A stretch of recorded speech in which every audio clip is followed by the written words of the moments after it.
चौथम अध्ययनम असंख्यम।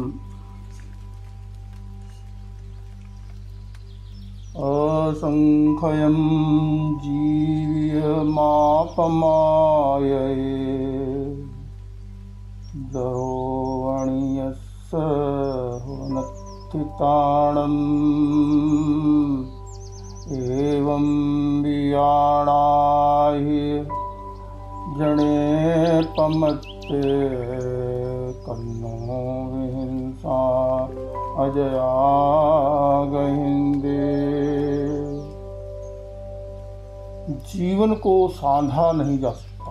जीवन असंस्कृत है, उसे संस्कृत नहीं किया जा सकता, साधा नहीं जा सकता। जीवियम असंख्यम मापमाय। अतः क्षण भर भी प्रमाद मत करो। जीवन को साधा नहीं जा सकता, इसलिए प्रमाद मत करो। जरो वणीयस्य हुनत्थिताणम। बुढ़ापा आने पर, जरा आने पर, शरीर जीर्ण हो जाने पर कोई शरण नहीं होता। एवं वियाणा ही जने पमत्ते कन्नो विहिंसा अजया गहिंदे। तुम यह जानो कि जो प्रमत्त व्यक्ति है वह हिंसा और वह हिंसक होता है, और अजयना अयत्ना पूर्वक जीवन जीता है, अविरत होकर जीवन जीता है। वह किसकी शरण लेगा? प्रमाद, हिंसा और अविरत का परिणाम जीव को स्वयं ही भोगना होता है। कोई दूसरा उससे बचाने में समर्थ नहीं है। अतः भगवान ने कहा यह जीवन साधा नहीं जा सकता। यह जो जीवन बीत जाएगा इसे दोबारा ठीक नहीं किया जा सकता, साधा नहीं जा सकता। इसलिए जो जीवन प्राप्त है इसमें प्रमाद मत करो, धर्म की स्मृति मत करो, अधर्म का आचरण मत करो, क्योंकि जीवन बीतता जाएगा और बुढ़ापा आ ही जाएगा। परंतु उस समय कोई भी प्रमाद, हिंसा और अविरति के पाप से बचाने वाला नहीं होगा। जे पावगम्येहिं धनं मनुषा समाययन्ति अमयं गाये पाशपयट्ये नरे वीराणुबद्धा नरयं मुवेन्ति। जो मनुष्य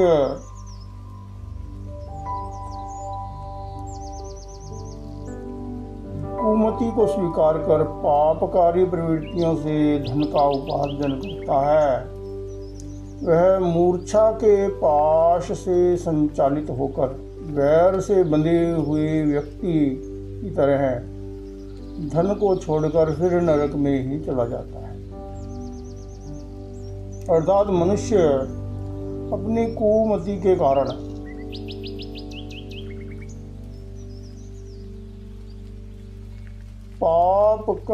पापकारी प्रवृत्तियों से, हिंसा से, कपट से, लालच से धन का उपार्जन करता है और धन के प्रति आसक्त रहता है, धन में मूर्छित रहता है, गृद्ध रहता है, तीव्र परिग्रह से युक्त रहता है। इस प्रकार वह आसक्ति के पाश में बंधा हुआ व्यक्ति आसक्ति के द्वारा संचालित होकर वह वैर से बंध जाता है, अर्थात वह पाप कर्म का बंध कर लेता है। वह अपने भीतर क्रोध, मान, माया लोभ रूपी वैर से बंधा हुआ उस धन को एकत्रित भी कर लेता है, तो वैसे यहीं छोड़कर और अपनी मूर्छा के कारण, पाप कर्मों के कारण, तीव्र कषाय के कारण धन को यहीं छोड़कर नरक में चला जाता है। तेणे जहाँ संधि मुहे कहिए सकमुणा किच्चई पावकारी एवं पया पेचाई हम चलोए कड़ाण कम्माण नमोख थी।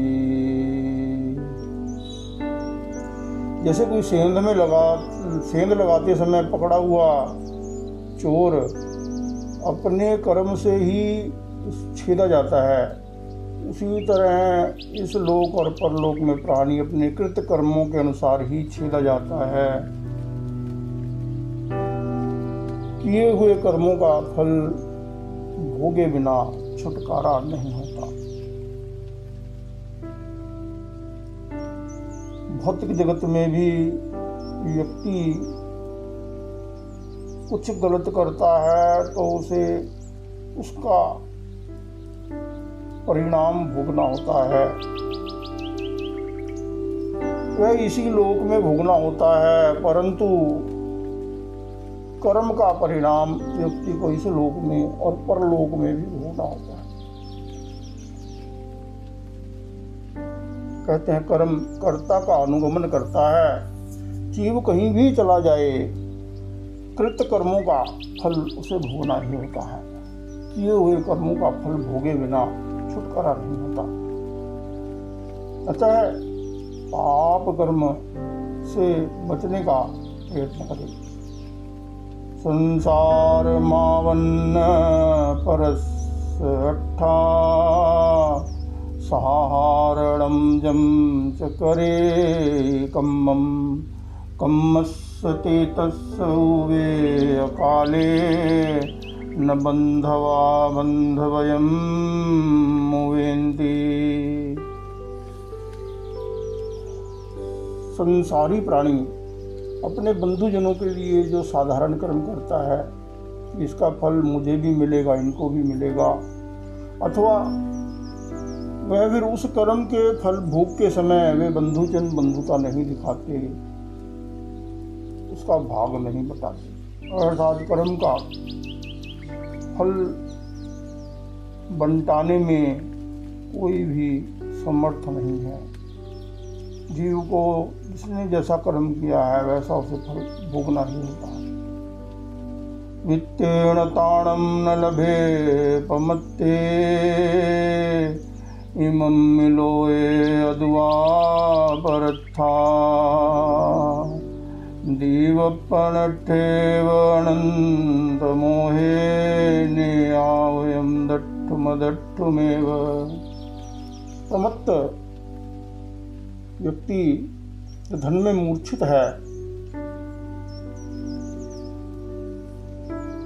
वह मनुष्य इस लोक में अथवा परलोक में धन से त्राण नहीं पाता।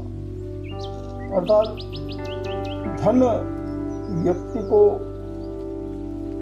कष्ट से, कर्म के फल से बचा नहीं सकता। धनवान व्यक्ति को भी अनेक प्रकार के कर्मों का फल भोगना पड़ता है। धन दुख से बचाने में समर्थ नहीं है। धन व्यक्ति को मोक्ष में ले जाने में समर्थ नहीं है। वास्तव में धन न पाप कर्म का बंध करता है, न धर्म मार्ग पर ले जाता है, न ही धन पाप के मार्ग पर ले जाता है। धन प्राप्त होने पर जो या धन प्राप्त न होने पर, दोनों ही स्थितियों में जो आर्त रौद्र ध्यान करता है, जो पापकारी प्रवृत्तियों में संलग्न रहता है, वह व्यक्ति उस धन के अभाव या धन के सद्भाव के निमित्त से पाप कर्म का बंध कर लेता है।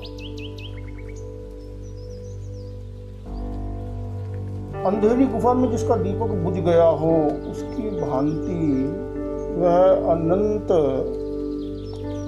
मोह वाला प्राणी पार ले जाने वाले मार्ग को देखकर भी नहीं रुकता। अर्थात दुख से मुक्ति का मार्ग है संबर और निर्जरा। जो व्यक्ति अपनी इच्छाओं पर नियंत्रण कर लेता है, कषाय इंद्रिय विषय की लालसा पर नियंत्रण कर लेता है, क्रोध मान माया लोभ पर नियंत्रण कर लेता है, जो शुभ योग में वर्तन करता है, जो शुभ चिंतन, शुभ वाणी, शुभ प्रवृत्ति करता है, यह मोक्ष की ओर ले जाने वाला मार्ग है।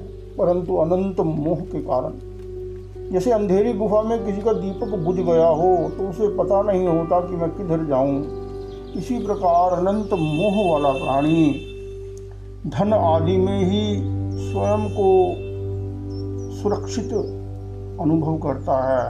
धन से ही वह सुख की अनुभूति करता है, धन से ही वह बड़प्पन की अनुभूति करता है।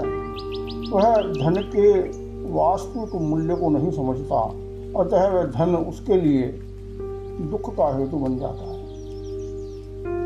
सुत्ते सुयावी बड़ी बुद्ध जीवी, नवीस से पंडिया सुबन्ने, घोरा मुहूर्ता बलम शरीरम, मारुंड बक्षी वचर पमत्तो।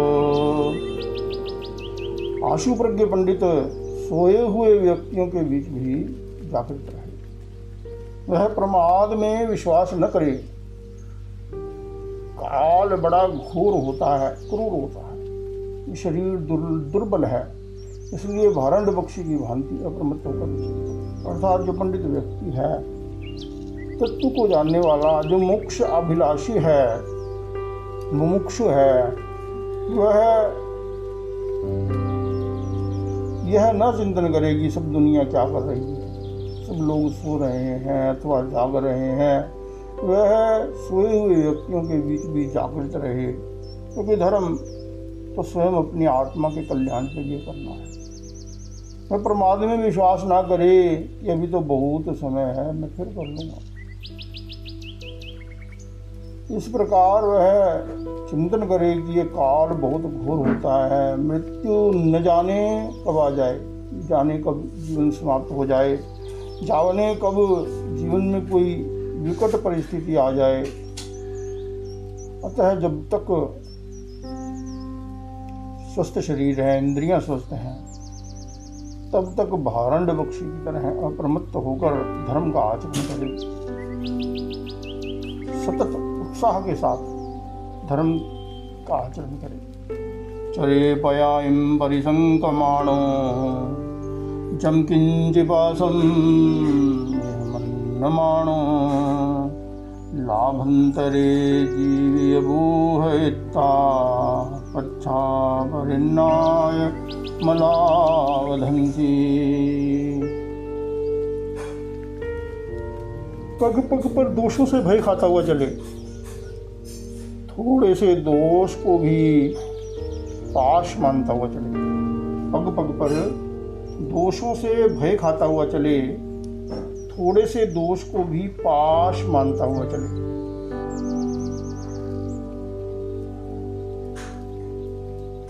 भीतर में थोड़ा सा भी मन में यदि कोई आर्तरोध ध्यान होता है, वह बाद में भयंकर रूप ले लेता है। अतः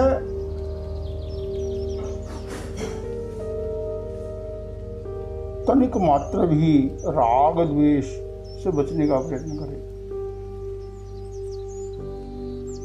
वह उसे एक जाल पाश मानता हुआ चले, क्योंकि उसमें फंस जाने पर नकारात्मक चिंतन, पापकारी चिंतन में एक बार व्यक्ति फंस जाता है तो पापकारी चिंतन की एक श्रृंखला बन जाती है। थोड़ा सा भी मन के भीतर वासना का संस्कार उत्पन्न हुआ, उसी समय भय खाना चाहिए, उसे पाश मानता हुआ चले।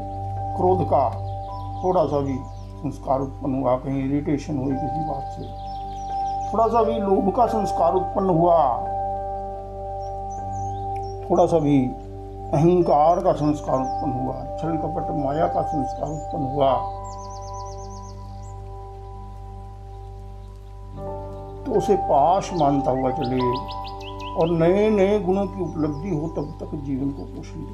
जीवन को पोषण देने का या जीवन जीने का उद्देश्य एक ही होना चाहिए कि मेरे जीवन में नए नए गुणों की उपलब्धि हो। गुणों का अभ्यास करे, संयम का अभ्यास करे, संयम के नए नए प्रयोग करे, जिससे जीवन में संयम की वृद्धि हो। ध्यान के नए नए प्रयोग करे, स्वाध्याय का प्रयोग करे, जिससे नए नए गुणों की उपलब्धि हो। जब वह ना हो तो विचार विमर्श पूर्वक इस शरीर का विध्वंस कर डाले। अर्थात साधक यह मनोरथ रखे कि अंतिम समय में मुझे समाधि मरण को प्राप्त होना है। छंदम निरोहेण वे मुखम आसे जहा सिक्खियवम धारी उब्बायम वासायम चरपमत्तो तमहा मुनि क्षिप्पमुवे मुखम।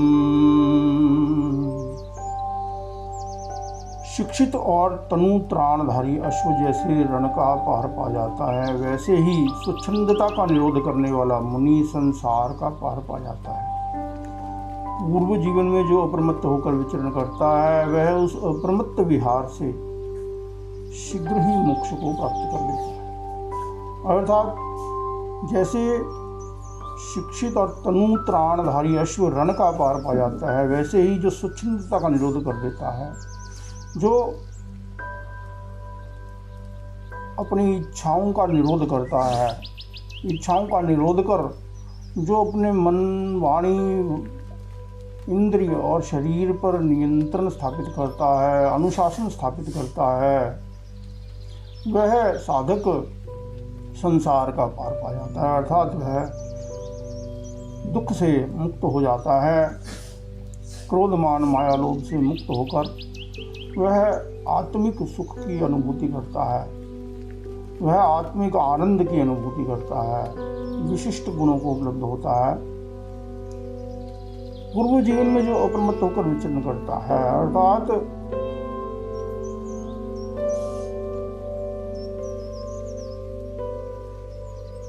अप्रमत्त जीवन जीने का परिणाम आता है कि वह व्यक्ति मोक्ष की दिशा में निरंतर आगे बढ़ता चला जाता है और शीघ्र ही वह मोक्ष को प्राप्त हो जाता है। अप्रमत्त विहार के कारण जागरूकता पूर्वक सतत धर्म में रमण करने के कारण जीव शीघ्र ही मोक्ष को प्राप्त कर लेता है। सपुब्बमेवं न लभेद्य बच्छा सोमा सासैवायाणं विषयै सिढ़िने आउयम्मि कालो वणिये सरिस्वे। जो पूर्व जीवन में अप्रमत्त नहीं होता, वह पिछले जीवन में भी अप्रमाद को प्राप्त नहीं हो सकता।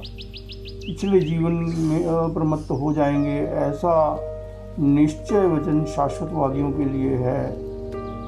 पूर्व जीवन में प्रमत्त रहने वाला आयु के शिथिल होने पर, मृत्यु के द्वारा शरीर भेद के क्षण उपस्थित होने पर विषाद को प्राप्त होता है। अर्थात जो व्यक्ति अपने समय को प्रमाद में बिताता है, वह उस समय को खो देता है। कोई यह चिंतन करता है कि कोई अभी जागरूक नहीं है, विषयों में विषय भोगों में खोया हुआ है, क्रोध मान माया लोभ करता रहता है, आर्त रौद्र ध्यान करता रहता है, वह उसका जो प्रमत्त आचरण है उसके कारण उसका चित्त इतना मलिन हो जाता है कि बाद में जागरूक होना, आत्मा की अनुभूति करना उसके लिए कठिन हो जाता है, दुष्कर हो जाता है, और वह फिर मृत्यु का क्षण उपस्थित होने पर विषाद को प्राप्त होता है। अर्थात मृत्यु का क्षण उत्पन्न होने पर जो उसने प्रमत्त आचरण किया उसके परिणाम को उसे भोगना ही पड़ता है। क्षिप्तुं न शक्यै विवेकमेवं तमः समुत्थाय पहाय कामे समिच्चलोऽयं समयामहेसि उत्पाणरक्षी चरमप्रमत्तो। कोई भी मनुष्य विवेक को तत्काल प्राप्त नहीं कर सकता, इसलिए हे मोक्ष की इच्छा करने वाले महर्षि, तुम उत्थित बनो, जीवन के अंतिम भाग में अप्रमत्त बन जाएंगे। इस आलस को त्यागो, काम भोगों को छोड़ो, लोक को भली भांति जानो, संभाव में रमण करो, आत्मरक्षक बनो और अप्रमत्त होकर क्षिप्तुं न शक्यै विवेकमेवं। विवेक की उपलब्धि तत्काल नहीं होती, अर्थात विवेक पूर्ण व्यक्तित्व बनाने के लिए लंबे समय तक साधना करने की अपेक्षा होती है, जो लंबे समय तक धर्म ध्यान में रहने का अभ्यास करता है, जो इंद्रिय और मन को अनुशासित करता है, वाणी और व्यवहार को लंबे समय तक अनुशासित करता है, उससे विवेक की उपलब्धि होती है। हे मोक्ष की याचना करने वाले, तमः समुत्थाय पहाय कामे, तुम इन कामनाओं को छोड़कर, इच्छाओं को छोड़कर साधना के लिए उत्थित बनो। समिच्चलोऽयं समयामहेसि, इस लोक को भली भांति जानो। हे महर्षि, तुम इस लोक को भली भांति जानो। यह लोक इच्छा से संचालित नहीं होता, कृत कर्म के अनुसार जीव को फल भोगना पड़ता है, इच्छा के अनुसार कुछ भी नहीं होता।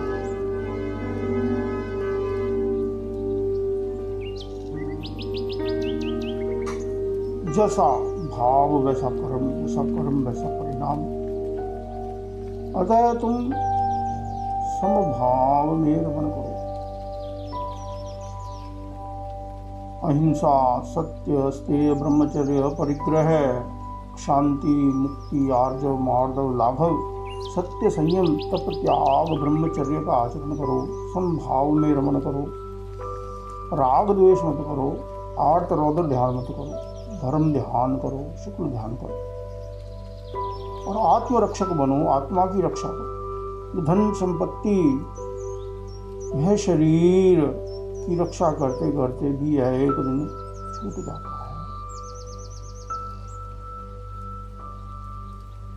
आत्मा की रक्षा करने वाला अपनी आत्मा का कल्याण करता हुआ इन धन संपत्ति वैभव न रहने पर भी अपने धर्म और पुण्य के द्वारा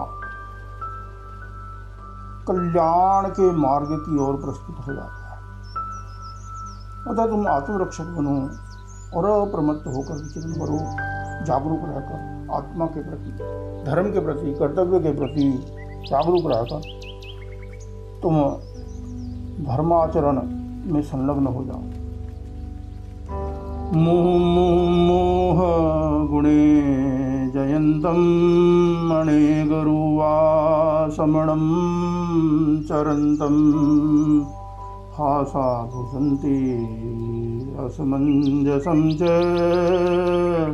न तेषु भिक्षु मनसा बहुत से। बार बार मोह गुणों पर विजय पाने का यत्न करने वाला उग्र विहारी श्रमण उसे अनेक प्रकार के प्रतिकूल स्पर्श पीड़ित करते हैं। अनेक प्रकार के अनुकूल प्रतिकूल स्पर्श कष्ट या परिस्थितियों का सामना करना होता है। उससे असंतुलन उत्पन्न हो सकता है, असंतुलन उत्पन्न हो जाता है, परंतु वह उन पर मन से भी प्रद्वेष न करे। अर्थात साधना में आगे बढ़ने के लिए, मोक्ष की प्राप्ति करने के लिए बार बार मोह गुणों पर विजय पाने का प्रयत्न करना होता है। क्षोभशम भाव जब तक व्यक्ति प्रयत्न करता है तब तक क्षोभशम भाव बना रहता है। इसलिए निरंतर बार बार प्रयत्न करने की अपेक्षा होती है। और इस प्रकार प्रयत्न करते हुए बीच में कभी कभी कुछ प्रतिकूल परिस्थितियां उत्पन्न होती हैं, प्रतिकूल संयोग उत्पन्न होते हैं जो साधना में असंतुलन उत्पन्न कर सकते हैं। वह असंतुलन उत्पन्न होने पर भी वह उन निमित्तों पर प्रद्वेष न करे, क्योंकि अपने ही कृत कर्मों का फल से उन निमित्तों का संयोग होता है।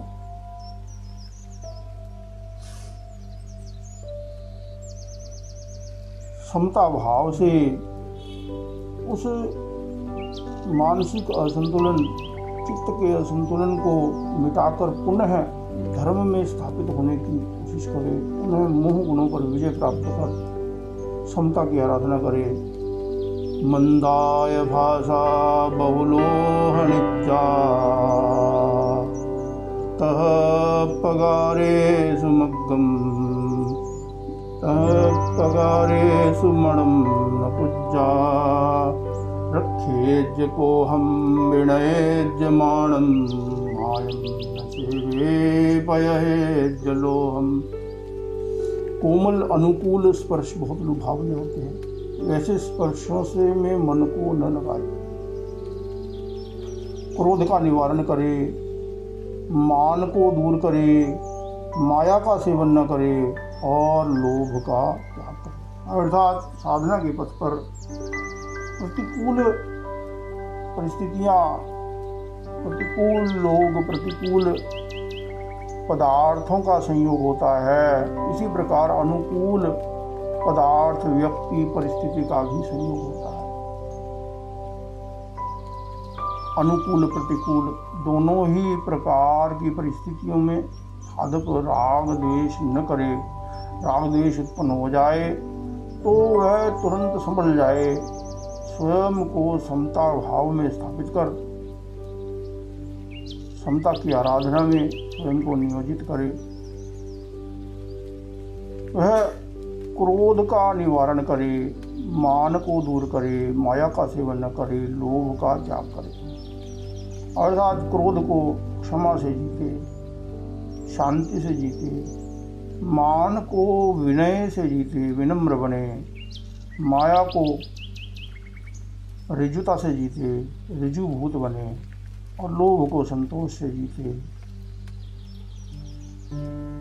जे संख्या तुच्छ पर पवाई ते विद्य दोषाणु गया परज्झा ए अहम में दुगुंछ माणो कंखे गुणे जाव शरीर भेओ।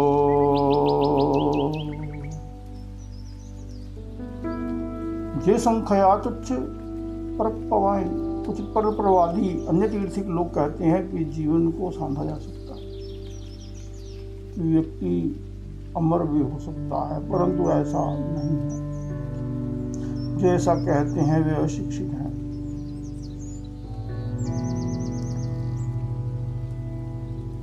कुछ कहते हैं कि किसी परमात्मा के प्रताप से, किसी देवी देवता के आशीर्वाद से, किसी गुरु के आशीर्वाद से जीव कर्म से मुक्त हो जाएगा, दुख से मुक्त हो जाएगा।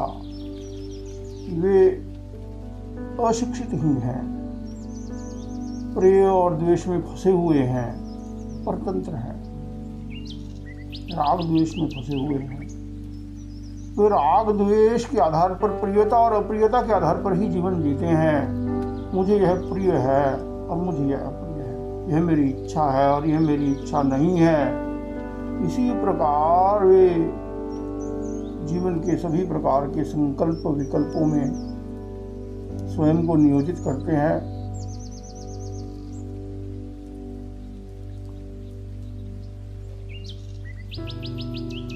वे धर्म रहित हैं, परतंत्र हैं।